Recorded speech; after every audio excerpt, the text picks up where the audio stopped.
Sa kabila nga po ng kadami-daming rumors patungkol sa Golden State, wala pa nga ni isa man ang nangyayari o nagagawa ng team. Kaya patuloy silang pinagtatawanan, ginagawang laughing stock ng mga fans.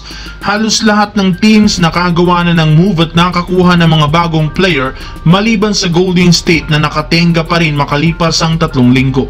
Pero base sa ibinulgar ni Brett Siegel, kahit man wala pang inanunsyong move ang Golden State, sigurado rin namang makukuha nila ngayong off-season si Al Horford matapos silang magkaroon ng verbal agreement sa kanilang ginawang meeting noong nakaraang araw. Kaya mukhang magkakaroon ngayon ng Golden State Warriors ng bagong sentro na si Al Horford na pwede nilang gamitin bilang starting center next year, na tutulong kina Jimmy Butler at Stephen Curry na magkaroon ng revenge season sa kanilang team. Samantala, matagal na nga po mula ng isang maging ganap na contender ang Los Angeles Clippers sa Western Conference simula sa panahon ng Love City sa era ni na Blake Griffin, DeAndre Jordan at Chris Paul hanggang sa era ngayon ni Kawhi Leonard. Alam naman nga ninyo, taon-taon nakakabuo sila ng iba't ibang klaseng super team para magkampiyon. Subalit, sa kabila niyan, hindi pa rin naman sila umaabot sa NBA Finals.